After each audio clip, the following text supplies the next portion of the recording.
Então, a gente vai estar iniciando hoje o nosso estudo, continuação, né?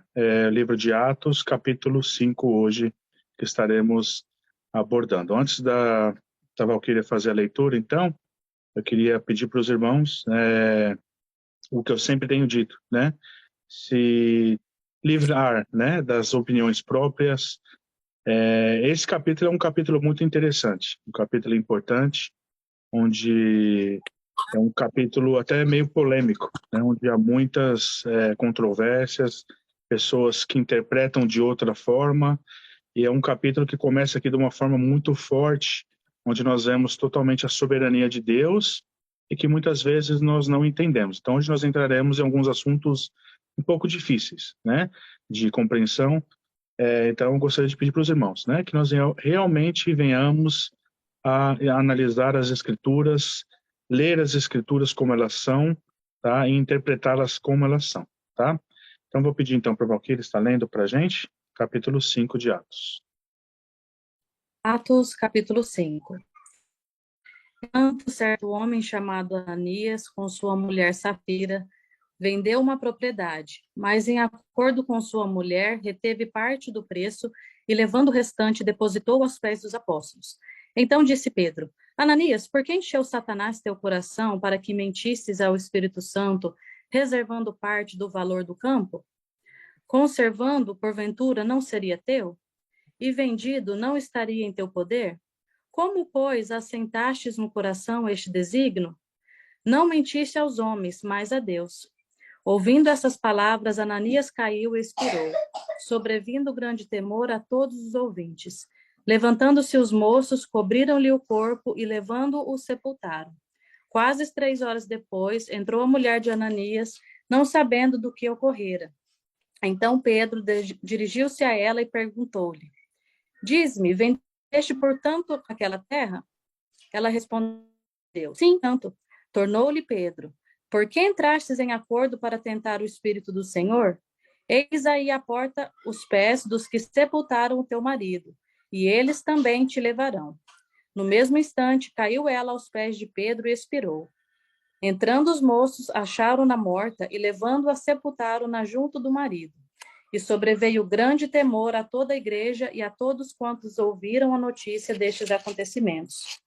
Muitos sinais e prodígios eram feitos entre o povo pelas mãos dos apóstolos, e costumavam todos reunir-se de comum acordo no pórtico de Salomão. Mas dos restantes ninguém ousava juntar-se a eles.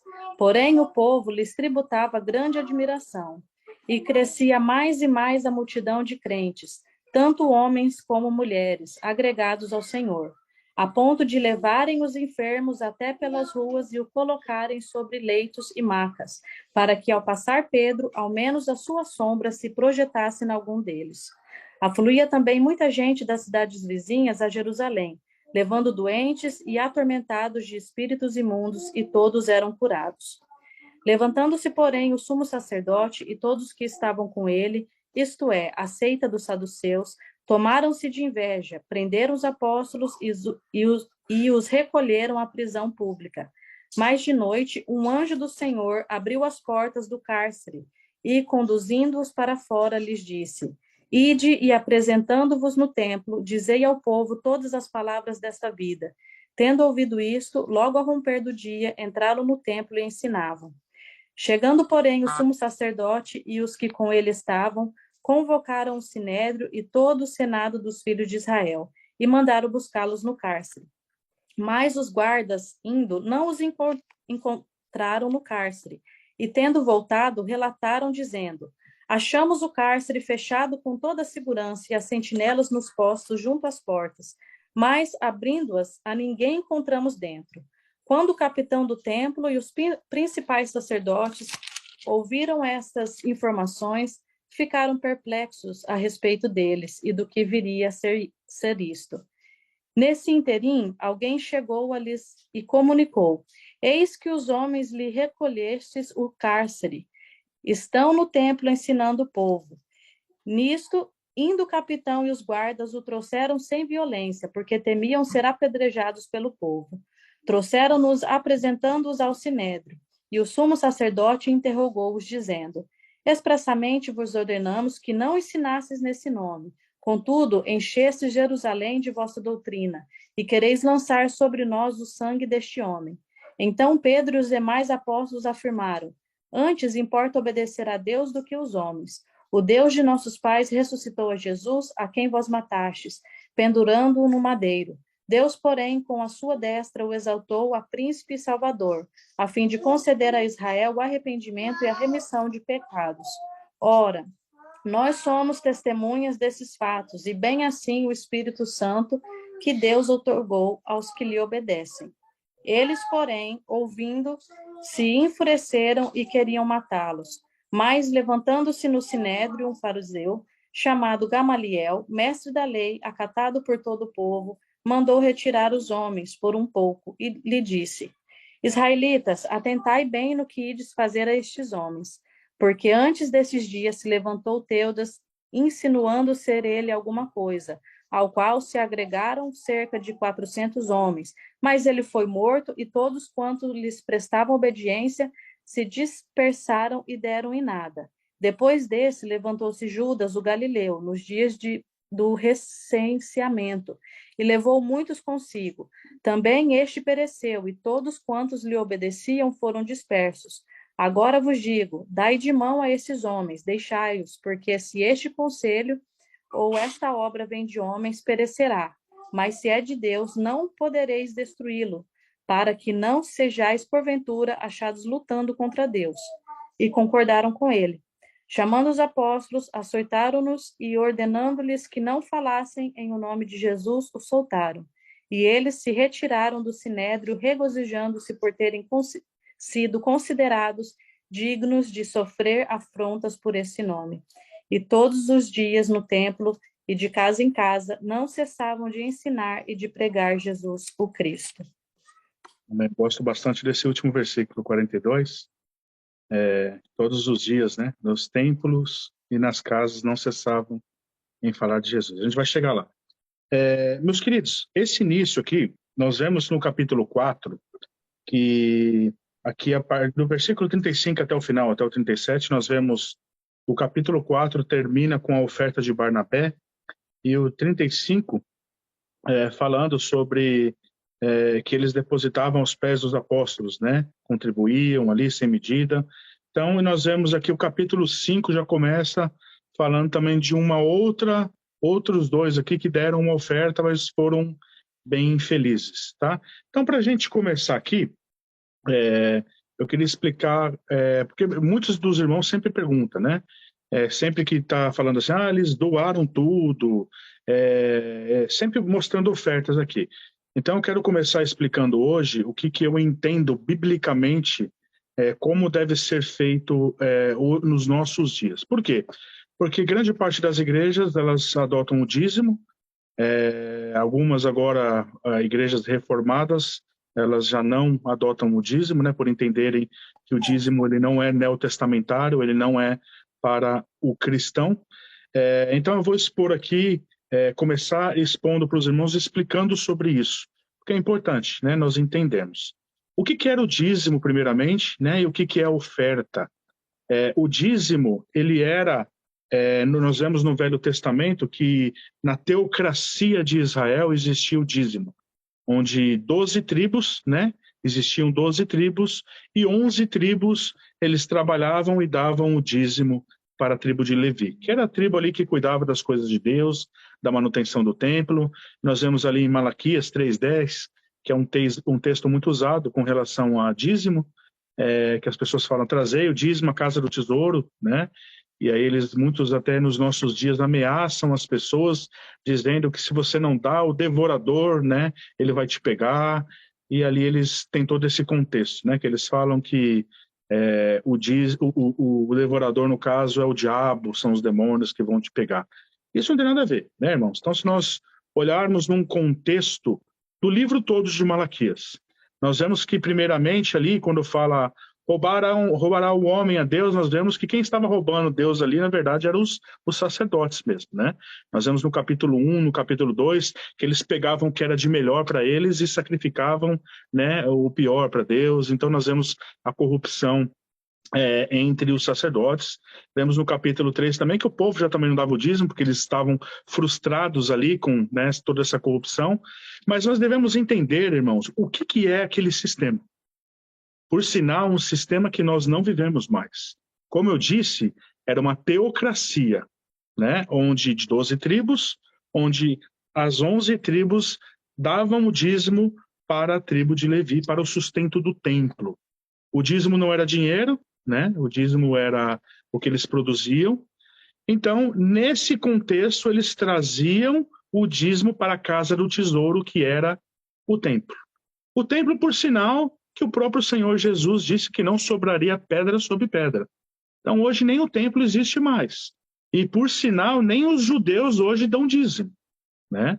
Então, eu vejo a parte neotestamentária, nós não vemos dízimo, nós vemos aqui ofertas, né? Eles dão ofertas grandes, alguns davam tudo, mas ofertas. Nós não vemos dízimo, né, como uma obrigação no Novo Testamento. O que nós vemos, se nós formos para Coríntios, capítulo 16, o apóstolo Paulo já começa orientando com relação às ofertas, né? Com vídeo ou sem vídeo? Então ele começa em 1 Coríntios, no capítulo 16, dizendo: quanto à coleta para os santos, fazei vós como ordenei às igrejas da Galácia. No primeiro dia da semana, que é no culto, cada um vos ponha de parte em casa conforme a sua prosperidade e vá juntando, né? Nós vemos aqui, então, eles faziam as coletas, eram ofertas de acordo com o quê? Conforme a sua prosperidade, né? Nós vemos também que o apóstolo Paulo, ele dá um outro pré-requisito, né? Que ele fala, você tem que dar de acordo com a sua prosperidade, ou seja, a pessoa que ela tem mais, ela dá mais, a pessoa que tem menos, ou ela não dá, ou ela dá pouco. E note que as ofertas eram coletadas pelo apóstolo, estavam sendo levadas para os cristãos que estavam em dificuldade em Jerusalém. Então, ou seja, eu acredito que até a pessoa que está em dificuldade, ela não deve nem dar, na minha opinião, né? Ou dar pouco, né? Mas ser ajudada pela igreja. Hoje nós vemos que pessoas que não têm condição de absolutamente nada, elas são exploradas. Você tem que dar dízimo e além do dízimo tem que dar oferta, senão o diabo vai te pegar e tudo, essas coisas não tem fundamento bíblico nenhum, meus irmãos. Então eu gostaria de explicar isso, né? A maioria das igrejas, elas adotam dízimo, e muitas igrejas que eu até considero igrejas boas, né? Como a própria Igreja Batista, a Igreja Presbiteriana, são igrejas muito boas, mas elas não falam do dízimo como um mandamento, né? Eu já vi até o Dr. Augusto Nicodemos falando, né, que é uma referência. Nesse sentido, né, eu não acho que seja o mais correto, mas se não é uma obrigação, eu não vejo como um grande erro, né? Então, irmão, só para a gente começar entendendo sobre isso, né? Porque essa é uma das coisas que os irmãos sempre perguntam para mim. Mas e aí, é dízimo? Tem que dar dízimo? Não tem que dar dízimo? Tem que dar oferta? Então, o meu entendimento bíblico é esse, né? O dízimo, naquele contexto de teocracia no Velho Testamento, não existe mais para o cristão, né? O que o cristão faz no Novo Testamento é ofertas, né? Ele oferta, e como que isso é feito? O apóstolo Paulo nos explica, né? De acordo com a prosperidade de cada um e de acordo com o coração, porque Deus ama aquele que dá de coração. Então é isso, né? Eu sempre falo também, teve um irmão que me perguntou sobre isso, inclusive no culto ontem, e eu falei para o irmão, irmão, aqui nós entendemos que é dessa forma, é da forma que a pessoa ela dá do coração, né? E de acordo com a prosperidade dela. E nós, né, os líderes da igreja, os pastores da igreja, ninguém tem nada a ver com isso. Eu não acho que é uma coisa certa as pessoas colocarem nome em envelopes para manipular enquanto que a pessoa está doando, não está doando. Por quê? Porque isso é uma coisa pessoal de cada um, irmãos. Ninguém tem que saber o que você está doando ou não está doando, o que você está ofertando. Isso é uma coisa pessoal de cada um com Deus. Eu sempre falo, a pessoa quando dá a oferta dela, né, é você com Deus. Ninguém tem que saber, ninguém tem que te manipular, né, ou te coagir, tem que dar, senão você está em pecado, senão o diabo vai te pegar. Tudo isso, meus queridos irmãos, não caiam nessa. Eu sempre falo que o Senhor Jesus, ele não está interessado na lã das ovelhas. Ele, por sinal, ele larga todas elas para ir atrás da perdida. Esse é o nosso Senhor Jesus. E Jesus e os apóstolos, nós já vemos aqui, né? O próprio Senhor Jesus, ele não tinha onde reclinar a sua cabeça. Nós vemos aqui, o que Pedro fez quando ele foi curar o coxo? Que nós já estudamos aqui. Não tenho prata e não tenho ouro. Eles não tinham dinheiro, irmãos. Então nós vemos, né, que a pregação do evangelho nunca foi dinheiro. Você nunca vê eles subindo aqui numa pedra e falando, dá, senão Deus vai te mandar o demônio para te pegar. Não existe isso. Isso, para mim, pelo contrário, isso aí é totalmente antibíblico e nós devemos refutar esses tipos de ensinamentos que não são bíblicos. Ok? Então, só para a gente começar, para a gente entender, porque a gente entra agora numa parte bem difícil para muitas pessoas entender. Se nós olharmos aqui do versículo 1 até o versículo 11, nós vemos essa situação de Ananias e Safira, onde eles tentaram enganar o Espírito Santo, né? Eles disseram que venderam ali a propriedade e deram só metade e reteram a outra metade. Muitas pessoas, né, perguntam aqui, mas eles morreram mesmo? Deus matou eles, né? Primeiro matou Ananias e depois matou Safira? Sim, Deus matou eles. O texto está falando exatamente isso, irmãos. Aí as pessoas também me perguntam, mas nossa, não é muito duro isso? Eles fizeram, na verdade, irmãos, é interessante isso, porque eu até entendo os questionamentos de muitos irmãos que falam, poxa, eles venderam tudo que tinha e deram metade, mas não foi por isso. Porque eles mentiram para o Espírito Santo. E a intenção dele aqui, nós vemos de Ananias, era se parecer bonzinho ali, mentindo para o Espírito Santo. E isso foi algo, né, que Deus ali julgou ser algo sério, né? Então nós vemos que Ananias ali, o pecado da avareza resultou em hipocrisia e mentira. E Ananias queria ser bem visto por ter sacrificado tudo, mas ele não sacrificou tudo. Ele mentiu para o Espírito Santo. Agora, irmãos, um ponto que eu entro aqui, que nós devemos entender, isso é muito, muito, muito importante. Nós entendermos qual é a nossa posição e qual é a posição de Deus. Deus, ele é o Criador. O Fábio, o Fernando, a irmã Judite, nenhum de nós estaríamos aqui se ele não tivesse nos criado. Ele dá a vida e ele tira quando ele quiser. E nós não podemos julgar a Deus porque ele dá e tira. É isso que as pessoas não entendem. Deus, ele é juiz para si mesmo. O homem não tem o direito de questionar essas coisas. Ele é soberano, irmãos. Diferente, vamos supor, se o Fábio matar alguém, o Fábio não tem o direito de tirar a vida de alguém.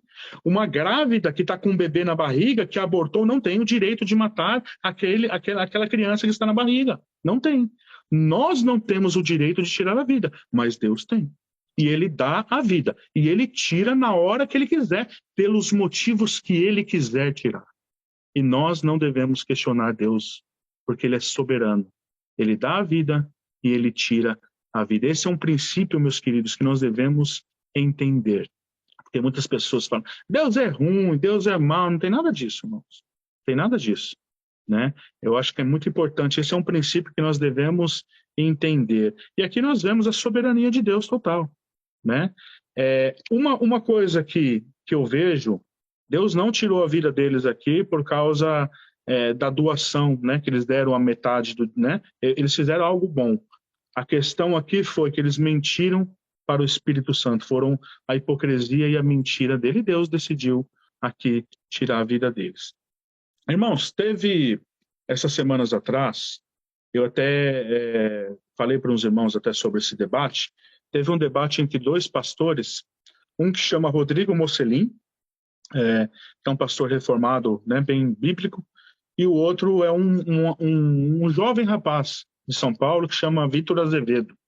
Esse Vitor Azevedo, ele é até bem conhecido entre atores, atrizes, né, no meio gospel, ele é até meio famoso, né? Só que ele não tem conteúdo bíblico nenhum, né?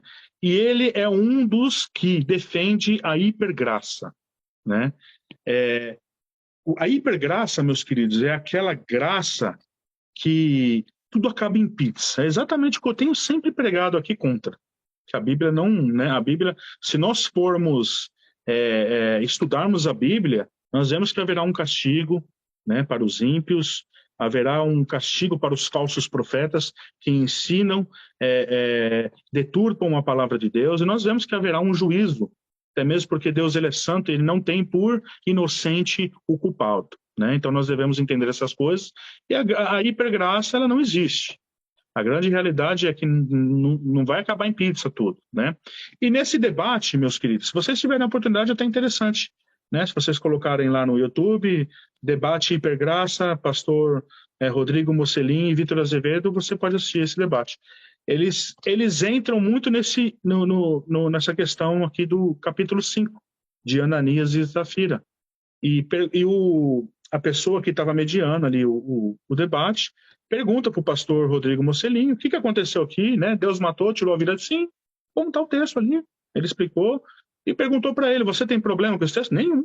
Né? E a resposta dele é justamente essa, de uma pessoa que lê a Bíblia, entende quem Deus é, soberano, ele dá a vida, ele tira a vida, e é isso, irmãos. E aí perguntou para esse outro pastor, né, esse Vitor Azevedo, e a resposta dele foi que não, eu tenho dificuldade com esse texto. Esse é um dos textos na Bíblia que eu tenho dificuldade, porque Deus, para mim, ele não é um Hitler. A resposta, ele falou bem assim, não é um Hitler, não tem nada a ver uma coisa com a outra, né? E falando que não, Hitler, o meu Deus não faria uma coisa dessa. Meus irmãos, eu vou ser muito sincero, né? Eu vejo uma pessoa que fala todas essas coisas, não tem um conhecimento mínimo da Bíblia, de quem Deus é, dos atributos de Deus. Eu sempre falo aqui para os irmãos, é muito importante como uma base para todo cristão, nós entendermos os atributos de Deus para entendermos como funcionam as coisas com Deus, né? Eu já falei várias vezes, Deus ele é amor sim, né? Ele ama com amor infindável, sem influência, ele é amor, né? Mas ele também é justiça. E ele se ira com o pecado por causa da sua santidade, porque ele é santo. E ele segue com os seus atributos em perfeita harmonia. E ele é um Deus imutável. E não pode mudar isso. Se nós pecarmos, não nos arrependemos, não entregarmos nossas vidas para Cristo, ele vai nos condenar. E ele é imutável. Ele não pode negar a santidade dele. Por isso ele não tem o ímpio, o mal, a maldade, né? Não terá por inocente. Nós devemos entender isso, irmãos. E aqui ele julgou que Ananias, né, traiu ele, que ele foi hipócrita, ele mentiu para o Espírito Santo e Deus decidiu tirar ele, né? Ele é soberano e tirou. Eu, particularmente, irmãos, não tenho problema nenhum com isso. Em diversas partes nós vemos também que Deus tirou, né, a vida de pessoas. Eu não vejo problema nenhum com isso. Se Deus tirar minha vida amanhã, amém. Ele é soberano. Ele me deu a vida, ele tira quando ele quiser. Então, eu acho que nós cristãos devemos entender dessa forma. Realmente confiarmos em Deus e sabermos que a hora que ele nos tirar aqui dessa terra é a hora que é para a gente ir. Né? Da mesma forma que na hora que ele colocou a gente aqui foi a hora para a gente chegar. Né? Tudo, Deus tem um propósito e ele é bom, meus irmãos. Ele é maravilhoso. Ele é rico em misericórdias. Textos como este, né, muitos interpretam, Deus é mau, comparou com Hitler. Né? Então, as pessoas realmente não entendem quem Deus é. Então, meus queridos, a sugestão que eu dou para você, quando você lê talvez textos difíceis como este, é você entender quem Deus é, entender os seus atributos. Eu já recomendei aqui várias vezes, diversas vezes, um livro do pastor Arthur Pink, já falecido, né, que chama Os Atributos de Deus. Esse livro é maravilhoso. Acho que o irmão Fernando já leu, né, se eu não me engano. E esse livro é muito bom. Né? Eu tenho até ele em PDF. Eu tenho ele também, né? Eu recomendo aos irmãos. Quem puder ler esse livro para mim é um livro que todo cristão deveria ler. Muito bom mesmo. Então essa é a sugestão, irmãos. Quando você se deparar com textos difíceis, né, que às vezes você se sente tentado a duvidar da bondade, do amor de Deus, se apegue em conhecer o Senhor, os seus atributos.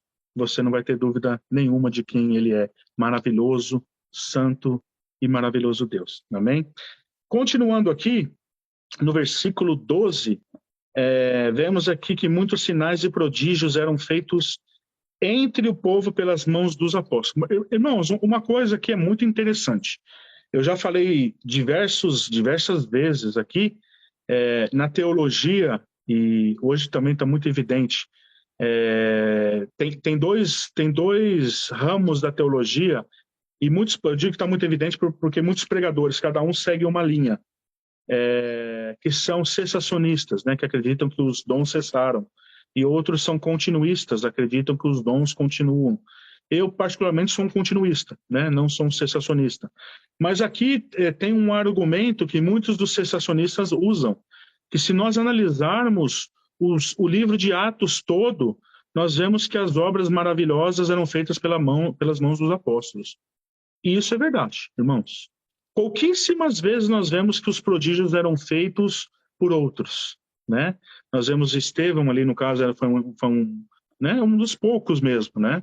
Se eu não me engano, Apolo ali também, né? Prodígios eram feitos. Tirando esse, eu não lembro de mais pessoas, eram sempre os apóstolos, né? Então, uma coisa que me chama a atenção aqui, nesse versículo 12, no livro de Atos mesmo, os milagres não eram feitos por todo mundo, não era toda hora acontecendo por todo mundo. Nós vemos aqui, evidentemente, isso é uma verdade, eram feitos mais pelas mãos dos apóstolos. Em pouquíssimos casos, nós vemos aqui que os prodígios e os milagres eram feitos por outras pessoas, tá? Então é para chamar atenção também, porque eu sempre falo para os irmãos, é muito interessante nós analisarmos todos os pontos de vista. Por exemplo, como eu disse, eu não sou um cessacionista, mas eu leio bastante autores cessacionistas. E quando eles falam verdades como essa, eu falo, é verdade, me chama a atenção e isso me faz entender muitas coisas também, né, que me acrescentam bastante. E hoje em dia, é uma coisa que eu sugiro para todos os irmãos. Eu era uma pessoa que não lia pessoas calvinistas, hoje eu leio bastante calvinistas, né? Tem essa questão do cessacionista e do continuista, eu também sou um continuista, mas gosto de ler também cessacionistas.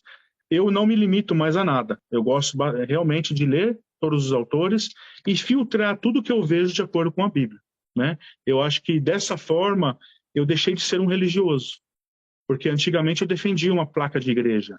Eu sou isso, eu sou presbiteriano, e você fica naquele núcleo seu. Você é presbiteriano, eu vou ficar só aqui porque eu sou presbiteriano. Hoje não. Hoje eu falo, eu não sou presbiteriano. Hoje eu sou da Igreja de Cristo. Não me apego à denominação, não me apego a regras. Eu leio de tudo e filtro tudo que eu leio de acordo com as Escrituras. E no final das contas, meus queridos irmãos, o que prevalece é a palavra de Deus, né? Então é o que nós temos repetidas vezes aqui falado, que o que importa é a palavra, né? Por isso que eu sempre falo, irmãos, leiam o texto, observe aquilo que eu estou falando sempre, releia o texto, releia de novo, e é assim que a gente faz, né? Confiando na palavra de Deus sempre. No versículo 12 aqui também nós vemos, né, o pórtico de Salomão, que era o lugar ali onde nós vemos que os apóstolos ensinavam ali o povo. O que era ali? Ali era uma galeria coberta, né, com duas fileiras ao lado leste ali, no caso do átrio dos gentios, onde os gentios ficavam. Então ali era um lugar estratégico ali para os apóstolos ensinarem ali naquela época.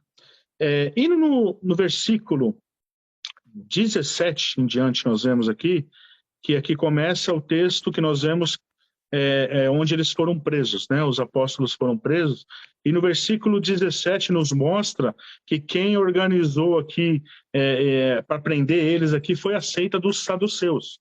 Nós vemos na Bíblia muito, né, essas duas, né, seitas, os saduceus e os fariseus. No caso, quem eram os saduceus? Os saduceus ali eram uma parte, né, um partido dos sacerdotes, que eles controlavam o templo, né, e o culto ali, o serviço ao Senhor. Então, eles eram bem influentes também, né?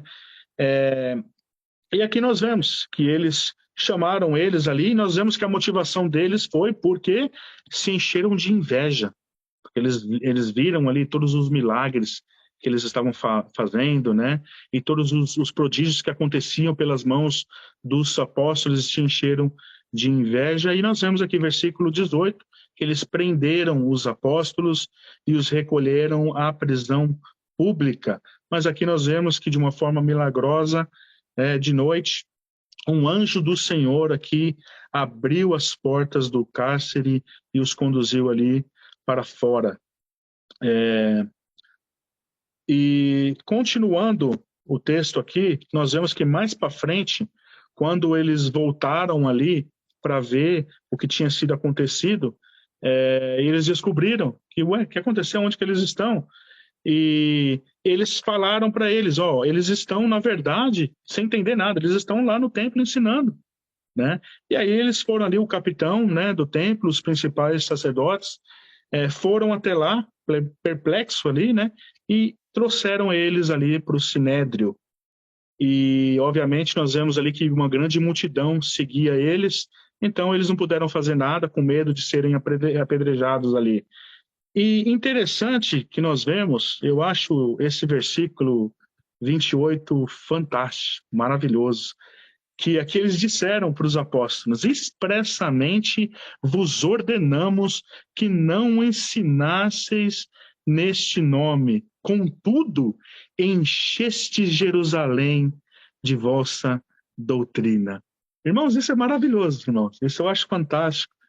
E quando eu vejo isso, eu confesso que eu fico até com vergonha, irmãos, porque nós deveríamos estar fazendo exatamente o mesmo, enchendo aqui, as nossas regiões de Jesus. Eles apanhavam, eles eram presos, né? O anjo libertava eles e as pessoas que perseguiam eles já não entendiam mais nada e continuavam indo atrás deles e falando: a gente está falando para vocês não falarem mais desse Jesus, né? No entanto, vocês enchestes Jerusalém, né, dessa doutrina. E é isso, meus queridos irmãos, que nós devemos sempre lembrar. Essa é a obrigação nossa. Nós somos chamados, meus irmãos, né, a atender à grande comissão do nosso Senhor Jesus Cristo. Ide e pregai a toda criatura. Eu sempre destaco também, irmãos, devemos pregar também hoje para os evangélicos, muitos deles que estão ali, né, em caminhos que não estão de acordo mais com a palavra. Então, muitas denominações se ditas evangélicas, eu diria até muitas seitas evangélicas, né? Porque já não seguem mais as doutrinas bíblicas. Então, hoje, realmente, eu já tenho conversado com alguns irmãos, alguns que têm familiares evangélicos, alguns têm amigos, e muitos deles têm me falado, né, que é uma grande luta realmente. Quando você começa a pregar o evangelho como ele é, eles começam a ir contra o próprio evangelho. Porque uma coisa, irmãos, que eu vejo que é um ponto complicado nos nossos dias, muitos dos cristãos modernos, eles se tornaram tão politicamente corretos e eles confiam nas próprias obras. Então, quando nós apresentamos a eles o Deus soberano, eles já não conseguem enxergar Deus dessa forma, porque eles acham que é o homem, tudo é focado no homem. Então, na minha opinião, esse é o grande problema que tem acontecido na maioria das igrejas evangélicas, o homem como centro. Por isso que nós vemos muito pastores se exaltando, né, sendo o centro da atenção. E eu sempre gosto de falar, no cristianismo não existe estrelas. A única estrela que deve brilhar no cristianismo é Cristo. Ele é a única estrela. E nós devemos entender isso, irmãos, porque isso é um princípio básico para todo cristão. Então, infelizmente, hoje também devemos pregar para os muitos evangélicos, não todos, né? Alguns dizem, até teólogos, que hoje, alguns se arriscam a dizer que o maior campo missionário que existe hoje é o meio evangélico, né? E é um tempo muito triste, né? E a resposta de Pedro, né, no versículo 29 aqui, maravilhoso. Antes importa mais obedecer a Deus do que os homens. Ele já tinha falado isso, e aqui ele repete. Em outras palavras, o que Pedro está falando aqui é: eu não estou nem aí para vocês. Eu sigo meu Senhor e mais ninguém. Pode bater, pode prender e pode matar. Eu continuo seguindo o meu Senhor. Então nós vemos que realmente esse é um princípio que nós também devemos ter conosco, de obedecer a Deus em primeiro lugar e não ao homem. Por isso que nós devemos ser fiéis, irmãos, ao Evangelho. E falando nisso, irmãos, por isso que a Bíblia, ela fala que nós devemos amar mais a Deus do que pai, filho, irmãos, porque quando nós amamos a Deus em primeiro lugar, nós agimos como os apóstolos. Porque, irmãos, quando nós se posicionamos em favor do Evangelho, e você pregar o Evangelho para todo mundo mesmo, para sua família, para os seus amigos, muitos deles vão começar a não gostar tanto de você. Então aí que está a questão. Quando você ama a Deus, você não se importa com essas coisas. Você não se importa nem se seu irmão, sua mãe, seu filho não vai gostar de ouvir aquilo, porque você ama Deus acima de tudo, acima deles. Então é importante nós termos essa atitude também, né? A mesma atitude aqui que os apóstolos tinham. Continuando aqui, nós vemos um personagem muito interessante vindo aqui a partir do versículo 33. Nós vemos aqui o parecer de Gamaliel. Gamaliel foi o grande mestre, o grande doutor aqui do judaísmo dessa época.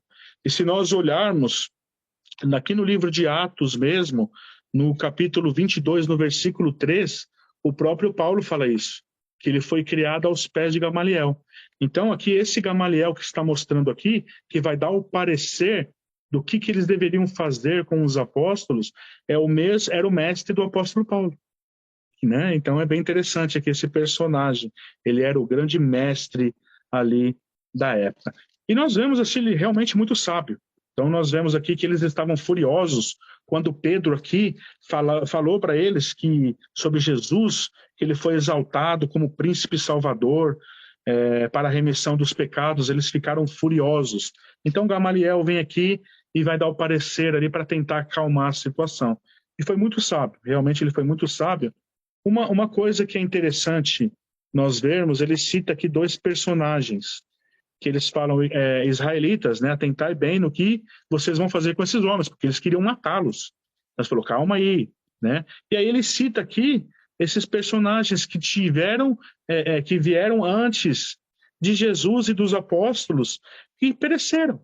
Então ele fala aqui, né? Antes desses dias se levantou Teudas, né? Insinuando ser ele alguma coisa, ao qual se agregaram cerca de 400 homens, mas ele foi morto, e todos quantos prestavam obediência se dispersaram e deram em nada.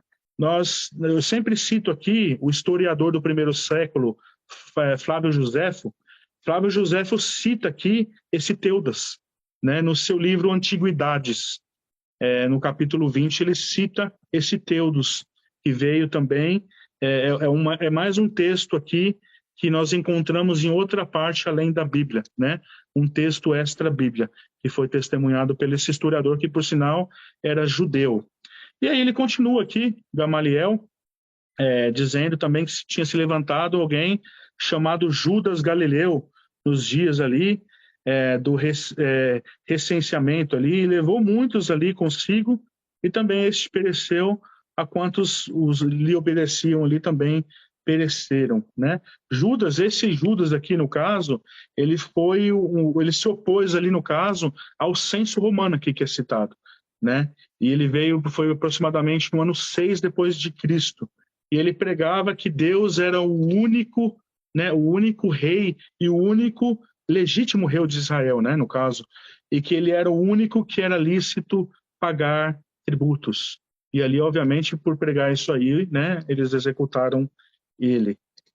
Então nós vemos, eu sempre falo de livros históricos também, os pais da igreja, a linha patrística também, eles confirmam muitas coisas do que nós vemos aqui na Bíblia. E continuando aqui, nós temos, então, depois do parecer de Gamaliel, nós vemos aqui que eles bateram neles um pouquinho, né, e açoitaram eles e ordenaram que eles não falassem no nome de Jesus. Irmãos, aí, olha, é muito interessante isso, né? Eles, no versículo 40, chamaram os apóstolos, açoitaram-nos e ordenaram-lhes que não falassem no nome de Jesus. E os soltaram. Versículo 41, e eles se retiraram do sinédrio, regozijando por terem sido considerados dignos de sofrer afrontas por este nome. Irmãos, isso é algo muito interessante, né? Eles se sentiam dignos de sofrer pelo nome de Jesus. Isso é algo para a gente realmente refletir, porque às vezes a gente passa por uma lutinha e a gente já começa a ficar bravo, né? Eles apanhavam, eram presos e se sentiam alegres por sofrer pela causa de Cristo. Que nós possamos ter essa mesma reação, irmãos, deles, de nos alegrar em momentos difíceis, de nos alegrar muitas vezes por sermos perseguidos por pregar o Evangelho, porque as pessoas, quando nós pregamos evangelhos, muitos até xingam, né? Eu sempre falo aí que eu mesmo já me xingaram de tanta coisa, que hoje eu já não me importo. Eu, ao mesmo tempo que eu me alegro por pregar o evangelho, num certo ponto eu me entristeço também um pouco por ver a incredulidade das pessoas, né? Mas nós devemos nos regozijar, né? Porque nós estamos fazendo a obra. Irmãos, quando nós pregamos a palavra de Deus, nós fazemos duas coisas, né? A palavra, ela causa dois efeitos nas pessoas. E a palavra de Deus, ela não é salvação para todos. A palavra de Deus, ela é salvação para os que aceitam. Para os que negam e os que se mantêm rebeldes, ela é um juízo. Então, quando nós estamos pregando, e nós não sabemos disso, nós não sabemos quem vai ser salvo ou quem não vai ser salvo. Nós simplesmente pregamos o evangelho. Mas, obviamente, nós vemos que alguns se arrependem e entregam suas vidas a Cristo, e outros não. Talvez nós estamos pregando hoje para uma pessoa, ela não aceitou hoje, ela pode aceitar amanhã. Por isso que não cabe a gente saber quem vai se converter ou não. O nosso papel é só de transmitir a mensagem. E Deus, o Espírito Santo, que é soberano para quebrantar os corações e transformar vidas. Mas nós devemos entender que esses são os dois outcomes aí que acontece, né, quando nós pregamos o evangelho, né? Para uns vai ser salvação e para outros o juízo.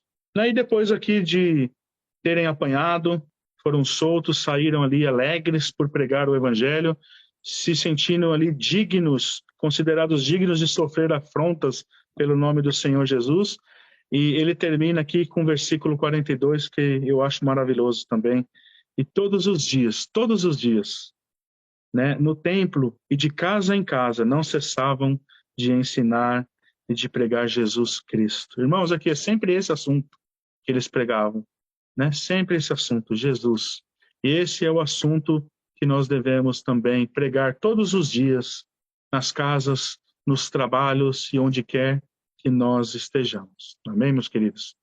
Eu vou pedir para o Charles terminar a gravação, e aí eu vou fazer uma oração. Pastor, eu queria falar uma coisinha antes de terminar a gravação.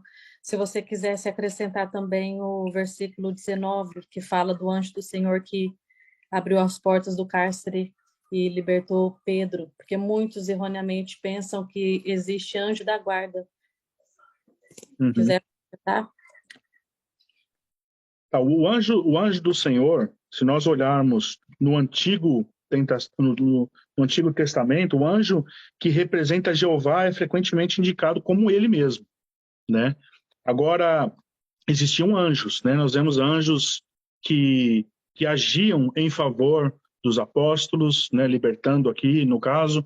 Agora, a questão do anjo da guarda é um assunto até que já gerou alguma certa confusão nas redes sociais, quando nós falamos, né, de anjo da guarda. Irmãos, existem nos nossos dias, até algum tempo atrás, nós vimos caso de crianças, até na escola bíblica dominical, dizendo que elas oram para o anjo da guarda. E aí, obviamente, na escolinha, as professoras ali, né, ensinam, não existe, né, anjo da guarda específico, né, como as pessoas imaginam que existam. Por exemplo, o Fábio tem um anjo da guarda específico que fica toda hora do meu lado aqui me protegendo, me livrando, e as pessoas acreditam nesse anjo, o anjo da guarda. Não existe, irmãos, nós não temos base nenhuma para falar sobre anjo da guarda, né? Existem anjos, né? A própria Bíblia diz que o Senhor dará ordem, né, aos seus anjos em nosso favor. Isso acontece mesmo. Pode ser que Deus dá ordem aos anjos para nos livrar de alguma coisa? Sim, com certeza, né? Isso nós temos uma base bíblica, né? Agora, não temos base bíblica de anjo da guarda específico. Isso não existe, né? Não vemos isso em lugar nenhum, né? E hoje eu sempre falo também, as pessoas não devem orar para anjos. Elas não devem orar, pedir para anjo, não funciona dessa forma, né? Existe apenas um intermediador entre Deus e os homens, é Jesus. Nós não pedimos para santos, não pedimos para Maria, não pedimos para anjos, né? Nós pedimos para Jesus. Eu costumo sempre dizer, né, que existe anjo da guarda? Existe, Jesus. Ele é o nosso anjo da guarda. Ele sim está conosco a toda hora. Ele é onipresente, ele é onisciente.